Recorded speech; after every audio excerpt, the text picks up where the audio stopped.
Ja, weer eens is dit 'n goeiemôre. Ons kyk vandag na Hosea 5.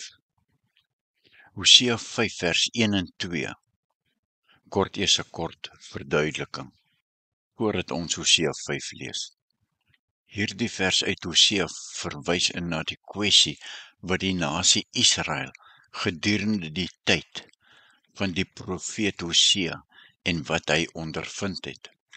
Ja, dit rig ook die vinger van God na ons wat vandag lewe met die roepstem van die Heilige Gees om ons opnuut te bekeer en aan God terug te keer. Hosea 5 vers 1 en 2, dit beklemtoon die wrede gedrag en die rebelse neigings van die mense. Dit sê vir ons dat hulle en ons in 'n diepe verdorwenheid verval. Ja, 'n plek ver weg van die goedheid en die liefde van God af, wat dui op 'n doelbewuste keuse om morele en geestelike waarhede hardkoppig en selfgesentreerd te ignoreer. Die God van Hosea sien deur die valsheid van mense en openbaar die waarheid. Vandag word ons opnuut geroep om ons dade te ondersoek en onsself af te vra of ons in lyn met sy roeping lewe. Rebellie is nie net 'n oomblikse dwaasheid nie, maar dit weerspieël 'n hart wat wegdraai van die lewende weë, die wil en die opdragte van die heilige God. Ons kan nie bekostig om selfvoldaan te wees in ons geestelike wandel nie. Om die diepte van Hosea 5 vers 1 en 2 te waardeer, moet ons die konteks rondom die boek Hosea self stel, nê? Hosea was 'n profeet gedurende 'n onstuimige tyd in Israel se geskiedenis. Ja, Israel het baie politieke omwentelinge en morele agteruitgang in die gesig gestaar, wat weerspieël word in die profeet se geskrifte. Hy is geroep om God se boodskappe oor te dra. Hy is geroep om God se stem uit te dra aan alle volke tot en met Jesus se wederkoms, alle mense van alle tye wat hom die rug toegekeer het, stadig afvallig geword het en weier om dit te erken en baie selfvoldaan lewe. In die eerste 4 hoofstukke voor Hosea 5 roep God uit teen die afgode, 'n morele gedrag en die ontrouheid van Israel en van alle mense van alle tye. Dit is noodsaaklik om te besef dat die geestelike verval van 'n volk verteenwoordig wat van hul verhouding, wat eg en opreg was, van God afgedwaal het. Hosea gebruik lewendige beelde dwars deur sy boek om die gevoelens wat God teenoor sy mense het, uit te druk. Die liefde en hartseer wat God ervaar, word duideliker na mate ons meer voorbeelde van hulle rebellie in die komende tekste gaan sien. Die historiese agtergrond laat ons verstaan waarom God met waarskuwings en tugtiging reageer. Die volk van Israel was dikwels betrokke by goddelose dade, net soos ons ook vandag maar, wat daartoe lei en gelei het dat hulle oordeel moes verduur. Die situasie het vererger na mate die leiers, die priesters en die bevolking self ook besluit het om 'n baie te volg wat strydig met God se wil was en wat veroorsaak het dat Israel verdeeld was. Hosea dien en beeld sterk uit wat as 'n waarskuwing moet dien, wat die gevolge van die verlating van God se wette sal wees. Met ander woorde, as ons 'n verkeerde afdraaipad van die regheidpad geneem het, afgedwaal het. In 5 vers 2 sien en hoor ons 'n diep gewortelde rebellie wat verskriklike resultate lewer. Dit toon dat hierdie aksies ernstig is en tot vernietiging sal lei, beide materiaal en geestelik. God begeer bekering, maar die meeste mense bly selfgesentreerd, hardkoppig en slim in hulle eie weë. En nog 'n element wat die moeite werd is om te noem, is die aspek van bestraf word. Dit beklemtoon God se begeerte na groei en regstelling. God, ons God, is nie ambivalent oor ons sondes nie. Ambivalent beteken om gemengde gevoelens oor iets te hê. God het nie gemengde gevoelens nie. Nee, God neem aktief deel aan ons geestelike reis en hy gee ons genoeg om ons deur sy gees en woord te onderrig.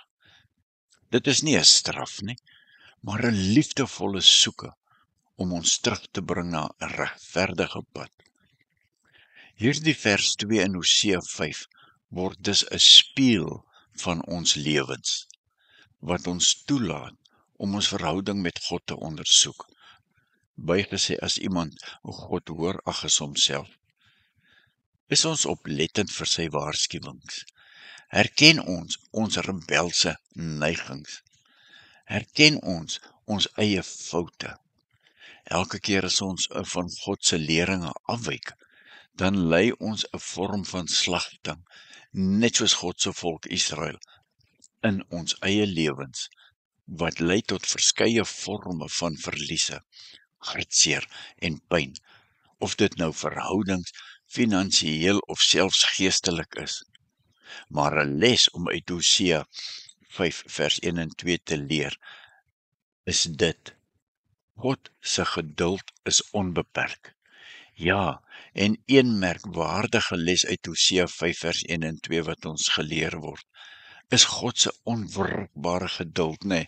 God bied altyd ruim geleenthede vir bekering en vir regstelling, en ten spyte daarvan dat hy die opstand teen geregtigheid aanskou, reik sy hart voortdurend uit na die opstandige siele en nooi God hulle terug na sy kudde. En dis presies wat God op hierdie oomblik ook in elkeen van ons eie lewe doen. Hy nooi ons terug na hom toe, deur die venster en ore van ons harte. Goed, kom ons lees. Kom ons lees vandag uit die 83 vertaling. In Hosea 5 is God self aan die woord en sien ons die waarskuwende oordeel word deur God uitgespreek. Met dit gesê, kom ons begin lees. En ons lees vandag uit die 83 vertaling. Hoofstuk 5 vers 1 en 2. Luister hierna, priesters. Let op, leiers van Israel. Gee aandag, koningshuis. Hierdie oordeelswoord is vir julle bedoel. Julle is die wip in Mispa, die oopgespreide vangnet op Tabor, die diep vanggat in Sittim, maar ek, die Here, gaan julle almal straf. So, wat kan ons sê, nee? Wel, ek self kan maar net sê wat God sê. En so begin die regsgeding van God teen die priesters en die leiers daar in Hosea, nee? Hierdie regsgeding is op grond van die Baal-praktyke wat by Mispa, Tabor en Sittim bedryf is. Nog eens beklemtoon die profeet dat Israel vasgevang is deur 'n gees van ontrouheid en nie die Here ken nie. Hierdie is 'n regsgeding vanaf God self teen die priesters, leiers en die volk. Hoor mooi, as God vir ons duidelik sê, ek sal hulle almal tugtig, wat is dit wat ons nie verstaan as God hulle ook vir ons so dodelik ernstig waarsku nie? Wat is dit wat ons nie verstaan nie? Hierdie regsgeding is op grond van die Baal-praktyke wat by Mispa, Tabor en Sittim bedryf is, maar ook ons wat vandag lewe met al ons ou afgooitjies, nee, wat ons so sistematies van God af wegdrywe en weghou. En wat is die waarskuwing in vandag se tyd? Soos maar ook daar in Hosea se tyd, wat mense van God wegneem en vervreem, stadig wegdrywe en weghou. Kom ons kyk na 'n paar voorbeelde. Jesus het vir ons sondes aan 'n kruis in ons plek geboet vir ons sondes. En dis Jesus wat ons uit die woord leer, en hy waarsku ons byvoorbeeld Galasiërs 5, vanaf vers 19, oor hierdie ou afgodjies en sondes wat ons doen, wat tot die dood toe lei en al daai dergelike dinge. En die eerste ding is onsedelikheid, onreinheid, losbandigheid, afgodsdiens, towery, vyandskap, haat, naaiwer. Ja, woede, rusies, verdeeldheid, skeuring en afguns. En dronkenskap, uitspattigheid en al die dergelike dinge, in plaas van om met opregte tyd met God te spandeer wat eg en opreg is. Nou, wat sou jy sê is vandag se Baal afgode in vandag se tyd?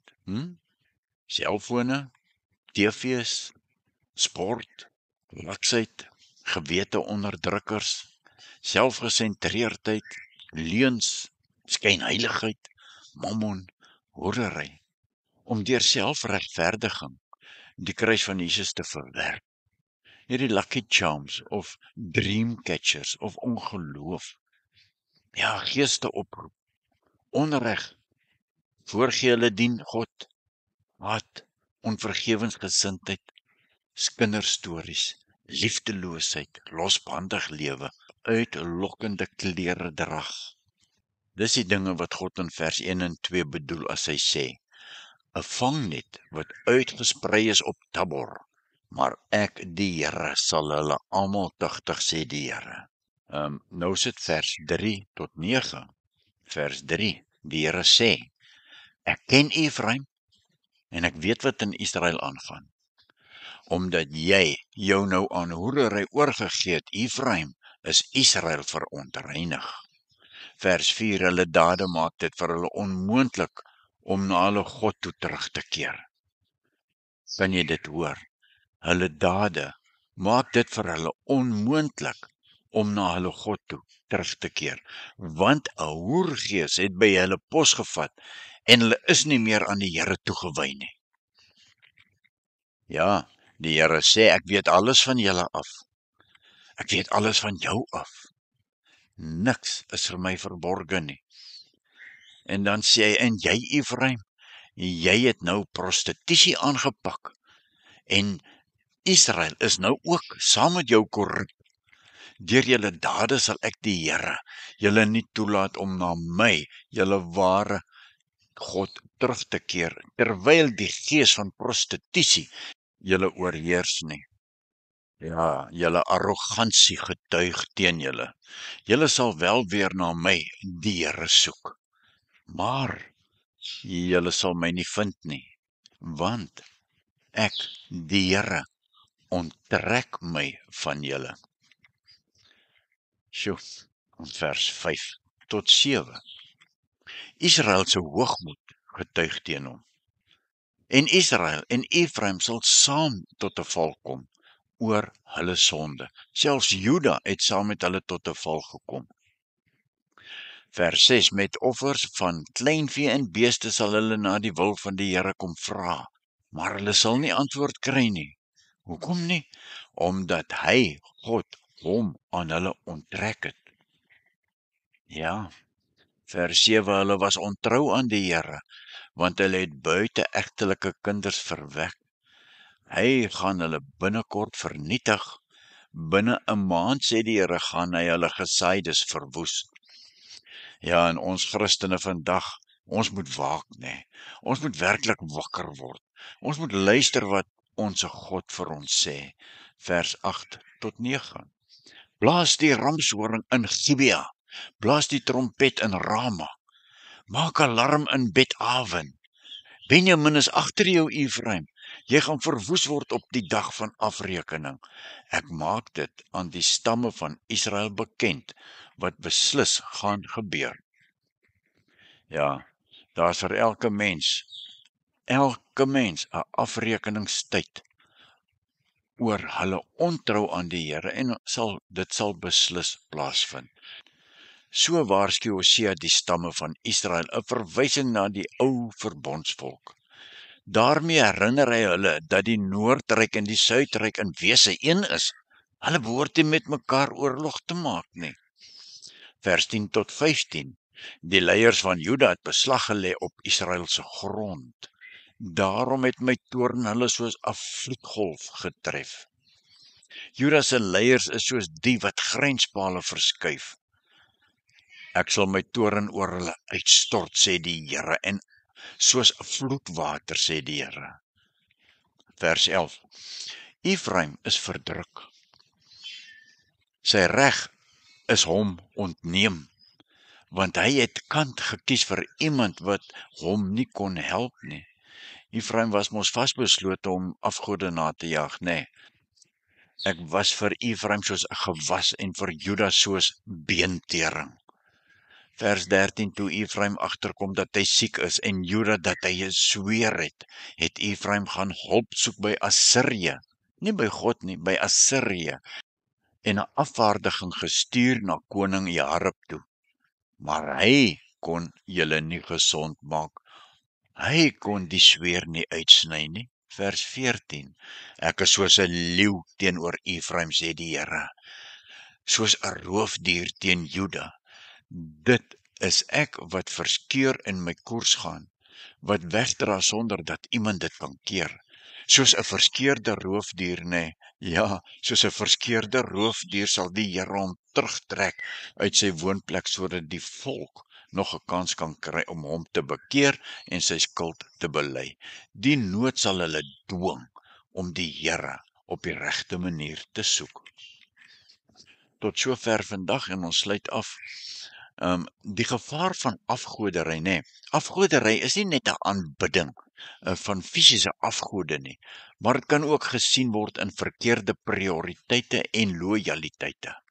Gelowiges moet waak teen enige iets wat voorrang bo God geniet. En dan die oproep tot bekering. God nooi ons uit om te bekeer. God se oordeel is nie sonder doel nie. Dit is 'n oproep tot bekering en 'n terugkeer na geregtigheid. Gelowiges moet vinnig wees om God se waarskuwings te gehoorsaam en na hom toe terug te keer. Luister na God se stem. Die herhaalde oproep om te hoor en te luister beklemtoon die belangrikheid daarvan om aandagtig te wees aan God se woord en sy instruksies.